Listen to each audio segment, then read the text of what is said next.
In a major aviation disaster, Maharashtra Deputy Chief Minister Ajit Pawar killed in an air crash at the Baramati airport. Within seconds, the aircraft burst into a fireball. While investigations are underway, low visibility is believed to be a major factor behind the crash. The Maharashtra government announces 3 days of state mourning.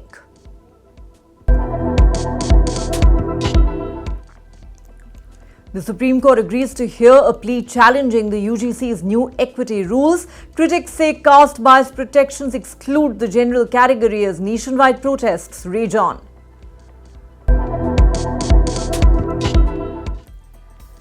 Commerce Minister Piyush Goyal says the India-EU free trade agreement is a game-changing moment. It will come into force by the end of 2026.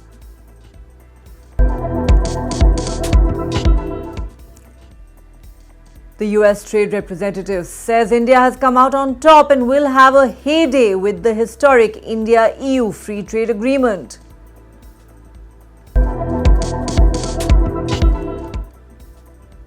Trump hints at de-escalation after a second fatal shooting by immigration agents in Minnesota. Eyewitnesses dispute official accounts as massive and nationwide protests erupt, with calls growing for the federal agents to be withdrawn from the state. The US launches multi-day air exercises in the Middle East amid rising tensions with Iran. USS Abraham Lincoln deployed as Trump warns of looming conflict.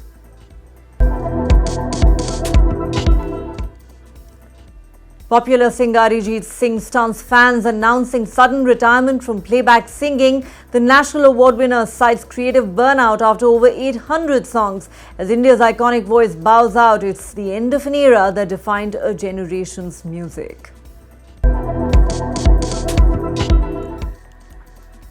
Will they, won't they? Pakistan's T20 World Cup fate hangs in the balance as the PCB weighs options ahead of a decision on a possible boycott following Bangladesh's ouster from the tournament.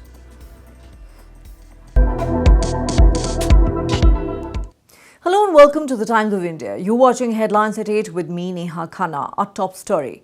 Maharashtra woke up today to the shocking news of Deputy Chief Minister Ajit Pawar being killed in an air crash. Disaster struck when a chartered plane, a Bombardier Learjet 45, while attempting an emergency landing at the Baramati airport, plunged near the runway threshold around 8:45 in the morning. Within seconds, the aircraft burst into a fireball and burning debris littered the airstrip. 4 others, including the pilots and Pawar security personnel, also died in the crash. According to reports, Pawar was scheduled to attend public meetings ahead of the local body polls next month. Eyewitnesses described a terrifying descent, an aircraft wobbling midair, skidding violently on touchdown and exploding just moments later. The Directorate General of Civil Aviation has begun its investigation. The flight data recorder and cockpit voice recorder will be crucial in establishing the final moments of the flight, along with weather details from the airport. Low visibility at Baramati Airport is being seen as a critical factor behind the tragedy, with the airstrip lacking night landing facilities and advanced navigation systems needed to operate safely in fog and poor visibility. The crash has shocked Maharashtra's political establishment. 66-year-old Ajit Pawar, the nephew of veteran politician and NCP founder Sharad Pawar, was one of the state's most influential leaders and was serving his 6th term as Deputy Chief Minister of Maharashtra.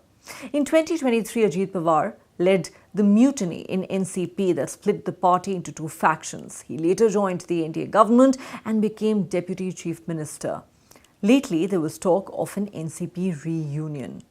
The Maharashtra government has declared 3 days of state mourning. Leaders across party lines, including Prime Minister Narendra Modi and Chief Minister Devendra Fadnavis, have expressed deep grief over the tragedy. Maharashtra Deputy Chief Minister and Nationalist Congress Party Chief Ajit Pawar died this morning when the charter aircraft he was travelling in crashed during an emergency landing attempt in Baramati in Pune district.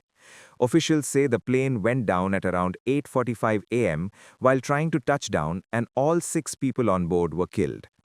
The aircraft, a Learjet 45 registered VTSSK, was on a flight from Mumbai to Baramati when it encountered trouble during landing at Baramati airport. Aviation sources say the plane came down near the runway threshold and burst into flames, sending thick black smoke into the sky and leaving mangled wreckage around the site. Among those killed along with Pawar were his personal security officer, an attendant, and 2 crew members, including the pilot and co-pilot. The Directorate General of Civil Aviation confirmed that there were no survivors in the crash. Ajit Pawar had left Mumbai earlier in the morning after attending a Maharashtra Cabinet Committee on Infrastructure meeting. He was scheduled to be in Baramati for a series of public meetings and rallies ahead of local body elections. His sudden death in the crash has cut short both a political journey and a routine campaign routine. Visuals from the crash site show fire and smoke rising as first responders and ambulances rushed to the scene. Emergency teams, including fire services and local police, worked through the morning to secure the area and tend to the wreckage. Airport operations were temporarily suspended as rescue and safety work continued. News of Pawar's death has sent shock waves across the state. Political colleagues and rivals alike are expressing grief and calling it a tragic loss for Maharashtra. Leaders from different parties have begun traveling to Baramati to be with Pawar's family and to attend to official matters in the wake of the accident. Maharashtra के उपमुख्यमंत्री और जमीन से जुड़े हुए जननेता श्रीमान अजीत दादा पवार, इनका एक विमान के एक्सीडेंट में बहुत ही दुखद निधन हुआ है। इसकी वार्ता आने के बाद समूचे महाराष्ट्र में बहुत ही दुख का वातावरण तैयार हुआ है। हम सभी के लिए इस प्रकार के जननेता को खोना एक अपरिमित इस प्रकार की हानि है। व्यक्तिगत मेरे लिए वो एक बहुत ही दमदार और दिलदार इस प्रकार के मित्र थे और हम दोनों ने साथ में काफी संघर्ष का काल भी देखा है और अब दृढ़ता के साथ महाराष्ट्र के विकास में जब वो योगदान दे रहे थे और एक बहुत लंबी पारी वो खेलेंगे ऐसी परिस्थिति थी, ऐसे समय उनका निकल जाना, मैं ऐसा मानता हूं कि इसके लिए हमारे पास कोई शब्द भी नहीं है और उनके परिवार पर और उनका जो बृहद परिवार है राष्ट्रवादी कांग्रेस पार्टी, उसके पदाधिकारी कार्यकर्ताओं पर ये जो दुख आया है ये सहना बहुत कठिन है। इस दुख की बेला में हम सब लोग उनके साथ में हैं। आज महाराष्ट्र के लिए एक काला दिन कहूँ, एक दुर्भाग्यपूर्ण घटना कहूँ, एक दुखद घटना कहूँ, ऐसी घटना जो हर एक के एक दिल को दुखाने वाली घटना आज महाराष्ट्र में घटी है। हमारे सहयोगी अजीत दादा पवार जी का प्लेन एक्सीडेंट में दुर्दैवी मृत्यु हुई है। ये हमारे लिए बहुत ही बेहद दुखद है और महाराष्ट्र के लिए भी दुखद है, उनके परिवार के लिए तो बहुत ही दुखद है। और अजीत दादा एक स्पष्ट वक्ता के रूप में जाने जाते थे, एक रोक टोक बोलने वाले, देखता हूँ करता हूँ ऐसे शब्द उनके डिक्शनरी में नहीं थे। जो होना है वो तुरंत करते थे, जो नहीं होना है उसे साफ ना कहते थे, लेकिन वो कड़े शब्दों में कहते भी, लेकिन मन के बहुत अच्छे थे। और इसका अनुभव मैंने लिया है। उनके उप मुख्यमंत्री कार्यकाल में मैंने मंत्री के रूप में काम किया। मैं मुख्यमंत्री था तभी उन्होंने उप मुख्यमंत्री के रूप में काम किया। Ajit Pawar was 66 years old and a towering figure in Maharashtra politics. He was the nephew of NCP founder Sharad Pawar and a long-time strategist and finance chief in the state government. His sudden demise in an aviation accident draws national attention not just for the human loss but for its ripple effects on state governance at a critical electoral time. Investigators are expected to probe the crash to understand exactly what went wrong during the landing attempt. As Maharashtra mourns its deputy chief minister, questions will focus on both aviation safety and the immediate political impact of this tragic event. Updates are likely as more details emerge.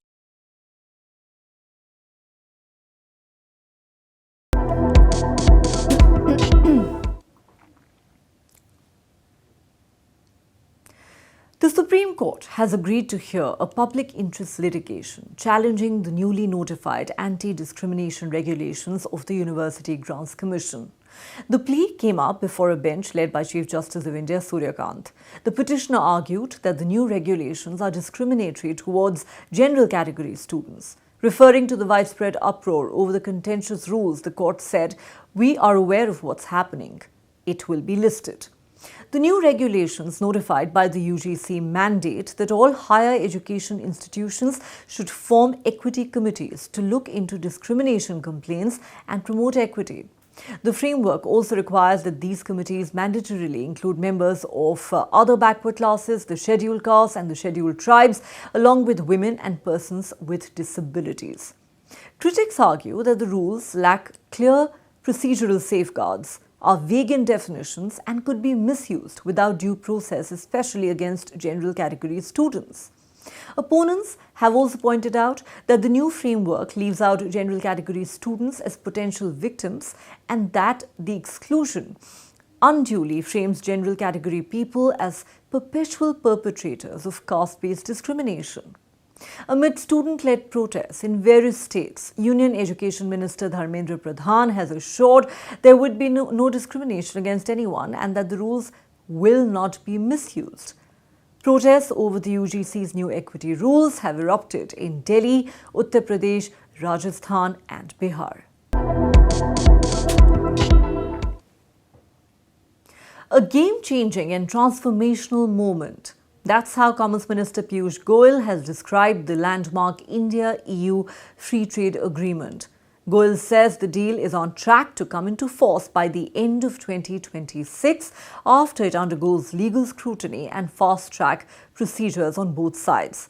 On a day when Prime Minister Narendra Modi and European Commission President Ursula von der Leyen announced the historic deal, India and the European Union also signed their first ever security and defence partnership. Foreign Secretary Vikram Misri has said this underlines that the agreement goes far beyond trade, reshaping the strategic relationship between New Delhi and Brussels.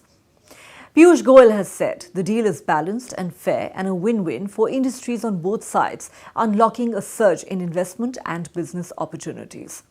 Described as the mother of all deals, the free trade agreement caps 2 decades of negotiations and promises sweeping economic impact. Once implemented, nearly 93% of Indian exports will gain duty-free access to the European Union, while imports of European luxury cars and wines, among a slew of products, are set to become cheaper in India. The pact covers almost 93% of Indian exports to the European Union and 97% of European exports to India, creating a massive integrated market of 2 billion people across the world's 4th largest economy and its 2nd largest economic bloc. Together, India and the EU account for 25% of the global GDP and nearly 1/3 of global trade, making this one of the most comprehensive trade deals in decades. With the European Union now becoming India's 22nd FTA partner, the agreement signals a decisive shift in global trade alignments and a powerful new chapter in India-Europe economic and strategic ties. This visit is extraordinary. It goes far beyond a free trade agreement. It goes far beyond the humongous potential that is being unlocked with the free trade agreement. It is truly a statement of deep partnership and the strategic intent of the European Union and India coming together in a multitude of areas to strengthen our partnership, to work together for the shared prosperity and a better future for 1/3 of humanity.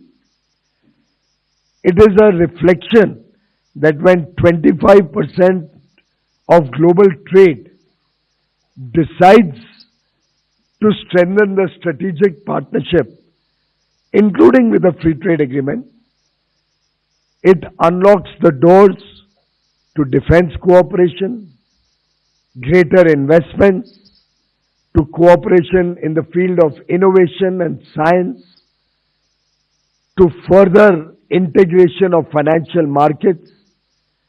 And therefore, I would term this visit, as very rightly pointed out by the Honorable Foreign Secretary, as a game-changing and transformational visit in terms of the strategic partnership between European Union and India. And therefore, I think congratulations are in order to Honorable Prime Minister Shri Narendra Modi ji, to Her Excellency Ms. Ursula von der Leyen, the President of the European Commission, and His Excellency Mr. Antonio da Costa, the President of the European Council. They have provided visionary leadership, which has further been strengthened with colleagues from almost all parts of government in both the European Union and India. Everybody playing their role to prepare the roadmap and lay the foundation for a very powerful economic, geopolitical, and strategic partnership of the 21st century. We are also very pleased to have concluded negotiations on, as Ms. von der Leyen herself has articulated, the mother of all deals, a free trade agreement which covers 25% of global trade. It is our 8th free trade agreement under Prime Minister Narendra Modi, each and every one of them with developed nations and collectively reflecting an agreement between India and 36 developed nations. With these 27 of the European Union, 4 from the FTA, 31 and 6 more, 37 developed nations and India have entered into free trade agreements in a short span of 4 years under the leadership of Prime Minister Narendra Modi. Friends, this breakthrough in the EU-India trade relations comes after 20 years. You're all aware the discussions were launched in 2006. 16 rounds of negotiations were held. Sadly, in 2013, efforts were aborted and almost nobody ever imagined the European Union and India being able to come up with such a robust partnership framework as has been finalized by our leaders today.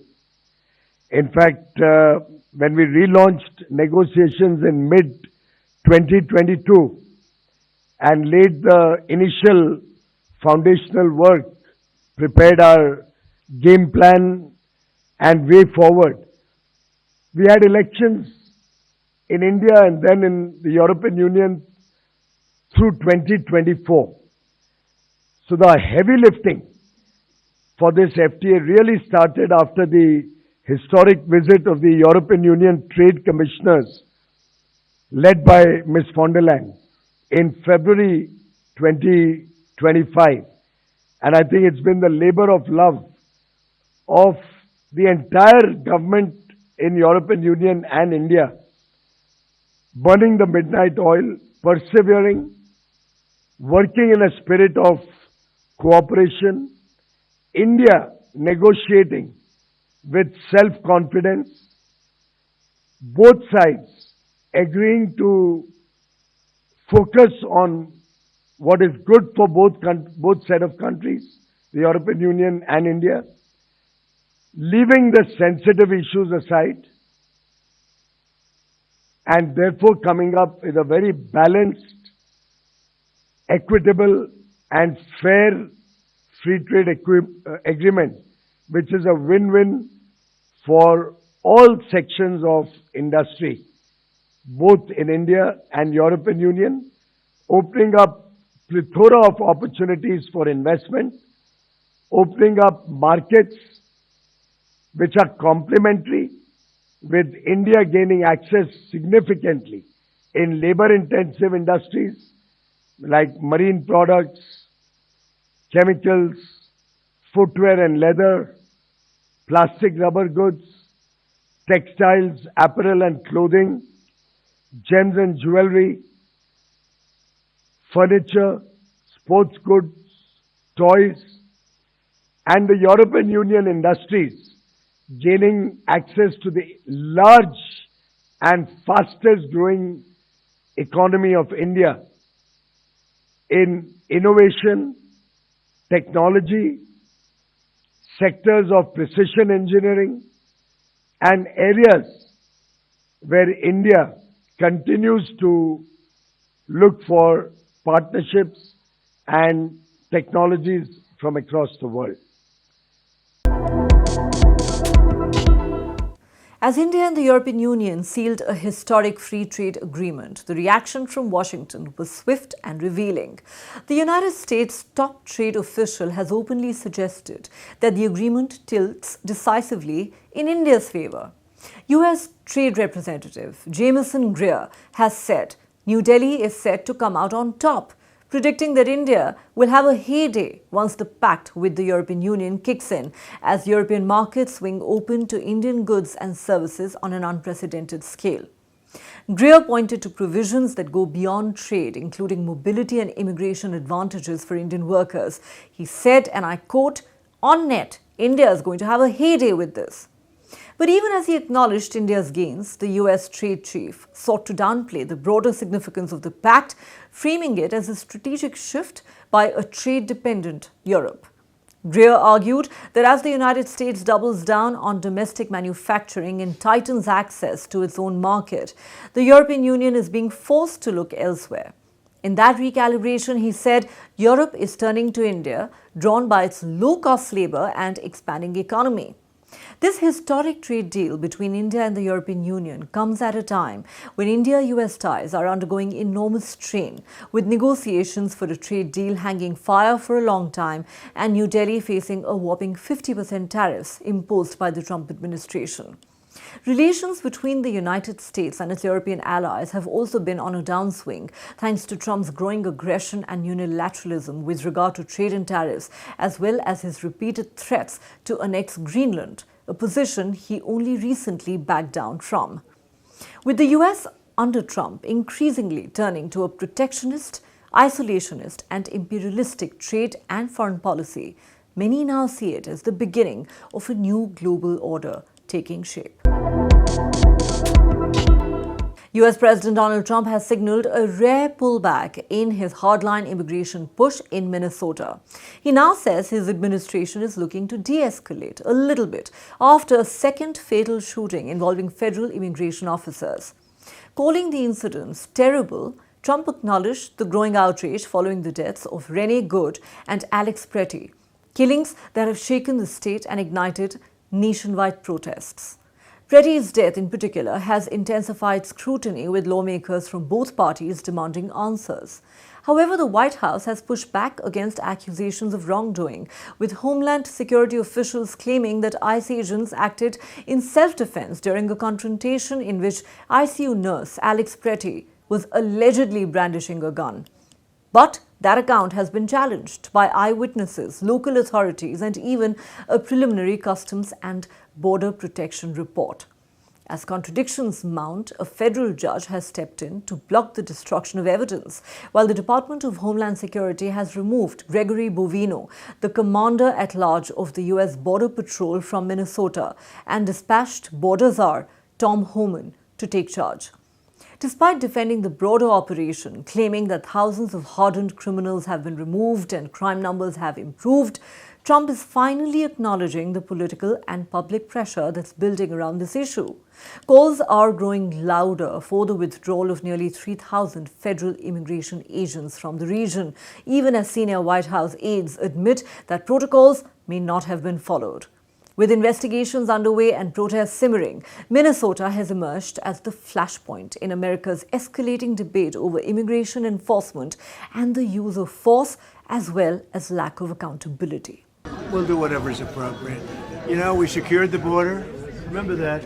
We secured the border. We did things that nobody thought was possible. Do you agree with the assessment from some of your own officials that Alex Pretty is a domestic terrorist or an assassin? Well, I haven't heard that, but certainly he shouldn't have been carrying a gun. But hey, look, bottom line, everybody in this room, we view that as a very unfortunate incident, okay? Right. Everyone, unless you're a stupid person. Very, very unfortunate incident. I don't like that he had a gun. I don't like that he had 2 fully loaded magazines. That's a lot of bad stuff. And despite that, I say that's a very unfortunate incident. But remember, we secured the border.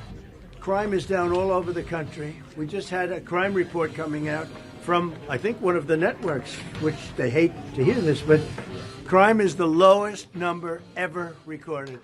So, when they say...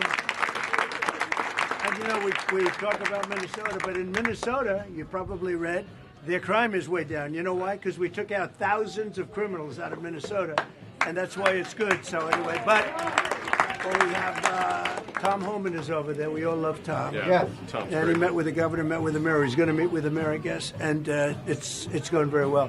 But remember this, even Minnesota, their crime is down. And you know why it's down? Because of what we did. Mr. President, why did you decide to shake up your leadership team in Minnesota and send Tom? I do that all the time. I shake up teams. Everybody here, these are a lot of owners of farms and places, and you shake up your team. If they can't do the crops fast enough, they got. Look, we have an incredible team. We did something that nobody said was possible. We didn't go back to Congress and ask for legislation. We closed the border. And in the last 8 months, they have, and this is actually hard to believe, nobody crossed the border, right? Nobody. They say nobody. I don't even know if that's possible. Our base is with us. I think they're the best poll numbers, the real poll numbers. I think we have the best poll numbers we've ever had. Think of it, if I were to run again, would anybody be happy about it? So we have the best poll numbers we've ever had. Thank you all very much. I appreciate it.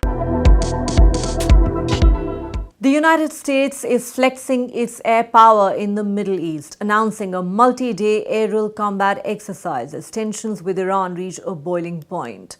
The U.S. Central Command has said the drills will test the ability of airmen to disperse rapidly, operate under extreme pressure, and launch combat sorties alongside allied forces.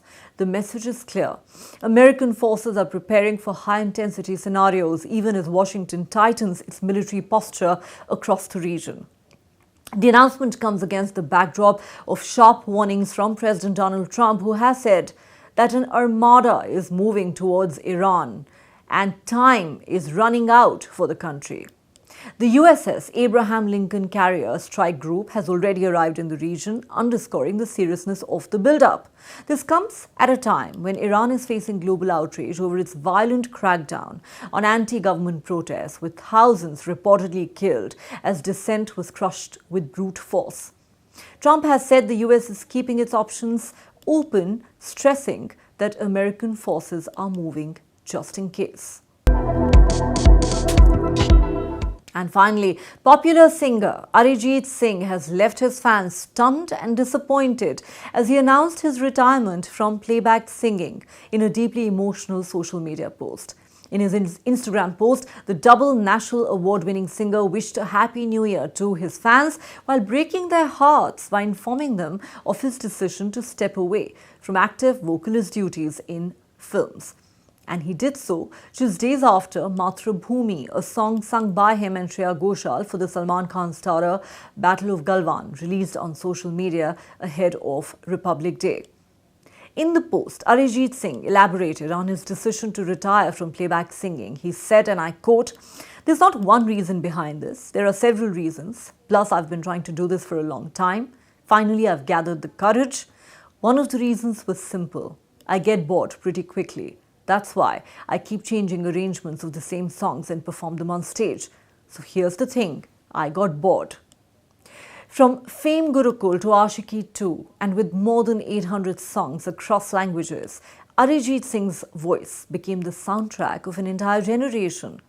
Averaging over 50 songs a year and touring relentlessly across the globe, there was scarcely a year when India did not hear his golden voice. In a crowded era of reality show singers and viral hits, Arijit Singh carved out a very special identity for himself. Many see his decision to step away from playback singing as Indian cinema losing a priceless voice and an era coming to an end. Well, that's all the time we have on this edition of Headlines at 8. Thanks for watching. Do join us again at the same time tomorrow. Bye for now.